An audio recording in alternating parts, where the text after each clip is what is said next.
What's up, everybody? CHM Carnivores here. I hope you're having a wonderful day and a wonderful week. Now, before we get things kicked off, I'm going to do another grow tent tour. Things are starting to take off. I just fed everything for the first time since the winter, and so things will be heating up both literally and figuratively. And so I wanted to go through and then talk over some of the stuff that's happening in the grow tent. There's been a lot of new growth as spring has arrived. Before I do that, also check out the sister channel. I just started another channel that's going to be specifically just about documenting the bog life, and it's called the Carnivorous Bog. And so the idea there is just to have that be more of a less of a teaching thing, but I will be doing a little teaching there, but more of a just a fun bogs, especially carnivorous bogs, have such a cool ecosystem, and so I wanted to document that. But before I get in, let's go ahead and get into the plants. First and foremost is this big Truncata. I don't know if I can get the whole picture in it. This is the newest picture on Truncata JB Giant by Patient, and obviously you see that Patient in there. It is getting good size. Here is the next one, the old one. The old one looks like it might have been longer or taller, but the new one is definitely chunkier. It's starting to get those big, thick, chunky pictures that Truncata is known for. Now, you'll notice something about this plant. So you see here the frayed edges and here the split. That is typical of a plant drying out. And then this also could be a nutrient deficiency. I did just feed them again, but I purposely let my plants get drier during the winter, and then also I don't feed them during the winter. And while that you will see a little bit of foliar damage there, they tend to like that better, and that prevents them from getting into situations where rot could occur.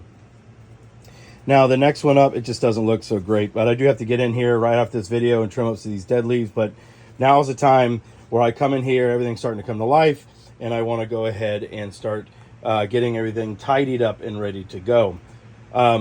Next up, we have Truncata Titan by Sebianensis, and so this is one for predatory plants. I don't think they make it anymore, which is sad because it's an amazing plant, but they do have some iterations of it. Here's another one. This is actually a basal. I had to cut off the main vine a while ago, but it's doing okay. Here's some of those seedlings that I've been growing out if you've been following the channel. And so, yeah. All right, the next one, and I had a request to see what this plant looks like, this picture. I don't know if I can get to it. This is the newest one on the Talented Tower. And so there you go. That's got a whole bunch of different parentage in it, from Amphibiata to Truncata, and a lot of really big plants that make up that parentage. So that should be real nice. It is a slow grower, but it's starting to take off. The Renward Tiana has got a basal on it, and here is its newest picture. And so it continues. It's definitely putting its focus in on vining. And so since we even last filmed this the follow-up video, this thing has probably grown a foot or more in vining. Its internodal distance is spreading out, and so it is looking to grab hold of everything. I'm going to have to get it under control here, but I enjoy it, so I'll keep it vining. Next up is the Alata, excuse me. Yes, this is Alata by Caesar, and so nice. It's going to have a lot of by Truncata, but it's going to have larger pictures, but they stay pretty much slim like this. They'll just get tall. Now, a lot of people ask this question, right? So a lot of the newer growers are wondering why their Nepenthes stems are starting to turn brown. Nepenthes are semi-woody vines, and so they do that to help support themselves as they start to go through their vining phase. Think about in nature, they're going to try to grow up the tree, and these pitchers are heavy, right? And they get full of water and insects, and so they produce this woody vine to help support that plant. Now, some different species like aristolochioides will do it quite a bit more than others, but if you have hybrids, then you'll see that. But yeah. And then here, speaking of aristolochioides, is one that everybody loves. This is glabrata by aristolochioides. It grows very well Very easy grower. Basil's a ton. Doesn't get terribly large, so it grows really fast, but then it sort of caps out, and I'm sure it will continue to grow, but and hopefully this spring will take off. But let's see. Here is that ventricosa by Bongzo by Merliana. Just absolutely has taken off. It gets these really sturdy, very strong, almost Loei-esque or Fipiata-esque pitchers that are very, very tough. They last absolutely forever. And this plant is amazing because it basals like crazy because of that ventricosa, but it also has these beautiful, beautiful pitchers from the Bongzo. And so just an amazing plant. I highly recommend it. Next up, this absolutely beautiful candy striping green. It belongs to Brutus. Now, Brutus is done really well. It just flowered for me. I got to cut that stalk off. I just got its seed pods. But it also has a basal coming up, which is super, super exciting. Can't wait to see what the pictures look like on that, for sure. Next to that, we have Caesar that is putting out pictures like crazy. Actually, is this? Yeah, this is Caesar putting out pictures like crazy. And I'll show you one of those here in a minute. Here we have Diariana. Again, it just is a constant pitchering plant. Now that the temperatures are warming up, it will pitcher quite a bit. And I showcased this one last time. This is that Caesar. Look, I can't even begin to describe to you how enormous this pitcher is. It's so beautiful. But it's got another one that's not quite as large here. If I can get it out. Here you go. You see that little part on the right peristome? That is because it got too dry in here, and so it malformed in development. But absolutely beautiful plant. Now that spring is coming, the heat is going to rise, or spring is here, the heat is going to rise. I'm going to have to continue to water these more, and so they should be taken off. Here is one that's just a consistent grower.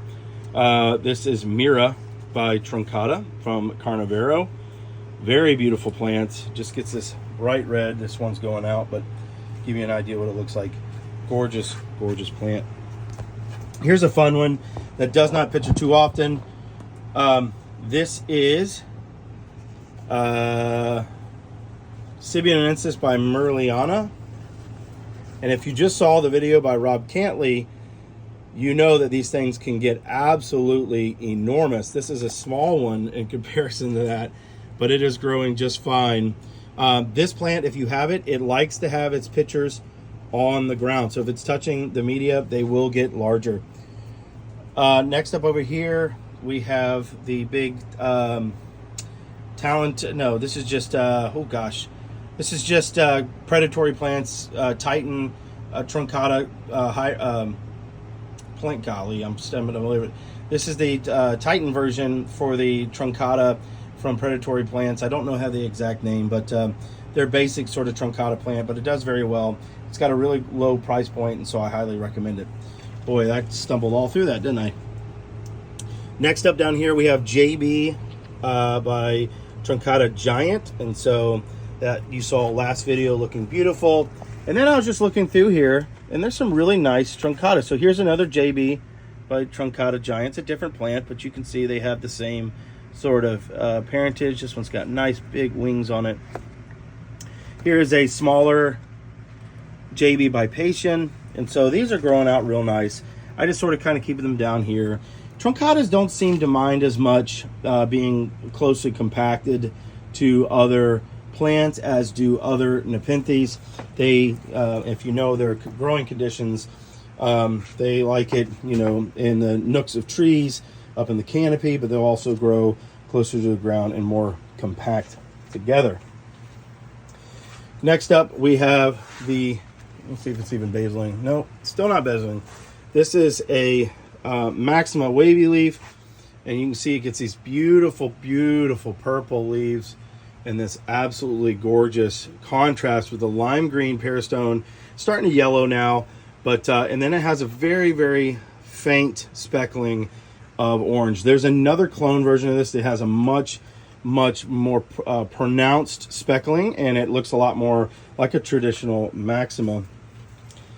Down here, speaking of woody vines, is, oh gosh, Alata by Truncata. So the other one was Alata by Caesar. This is Alata by Truncata. Here is its newest picture.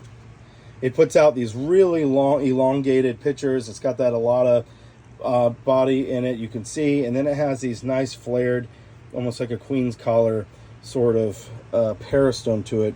Very, very pretty. Fast grower, very fast grower, but as you can see, it likes to vine quite a bit. Next up, this is still, I don't know what it is, just a mystery complex hybrid of a, I guess oh gosh, I don't know. It's just a complex hybrid. I got it for free from Predatory Plants. I lost the name tag almost immediately, but it is continued to grow nicely. It's got VCI in it for sure. Next up is some off the basal of this Renoirtiana by Truncata. And so it does very nice. Excuse me, Renoirtiana by Rob Cantley. Excuse me. Obviously, keeps that Renoirtiana peristome very thin, but it grows out quite a bit as far as size goes. But it is a slow grower. This is that Sibianensis Patches by Truncata. Here's that one that you see in the last video, that beautiful peristome. These pictures last for a while. Here's its newest one coming along. Nothing to report so much there. Now, if you've been following the channel for a while, you know I've been growing these out for some time. This is my Spatulata by Rob Cantley. I got a bunch of these seedlings, and they have done very well in here. And so they just continue to grow along and just do their thing. And so I'm excited. They will get absolutely enormous as they age. Very, very big. Rob Cantley on his Instagram channel has some that he shows, and they are just enormous. All right. This one is Thorilii by aristolochioides. Super easy grower.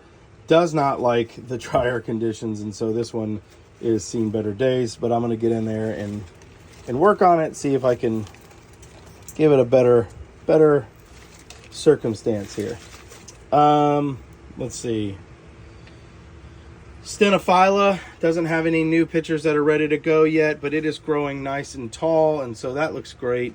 But nothing really to report there. Here's the newest one on that Astucia by Spatulata by Jacquelinie. Very cool. The coolest thing about it is it's got this ridiculous speckling on the interior. It's starting to take off quite a bit. It was pretty slow going there for a while. Here's one that I think it's called Sumadira now, and so we're right next to the fan. My apologies, but Sumadira here is done very well. It was extremely hard to grow. See these yellowing of the leaves? It is needing some nutrients, and so I just fed them. Like I said, everything looks a little bit rough right after winter for me because I like to really dial way back the watering. Maybe a little too much this winter, if we're being honest, but I like to dial way back the watering, and the feeding I just go ahead and stop altogether. So I hope you've enjoyed this video. I got to get in here and do some trimming and get ready for all this heat. It is always important, but it's not as important during the winter months to keep these things trimmed up away from their bases, especially if you're letting them dry out. Now, if you're keeping them not dry out, so please do not take this as let your plants dry out. They still need to have a moist media, but just they don't need as much. But it is important that if you're going to continue the same watering, you really need airflow, especially during the winter. But once the summer hits and everything starts getting sweltering and there's watering in here, you're really going to want to make sure those dead leaves are trimmed back so that you do not run the risk of any sort of stem rot. So I hope you've enjoyed this video. I'm going to get to cleaning. As always, have a wonderful day and a wonderful week. I'll see you soon. Bye-bye.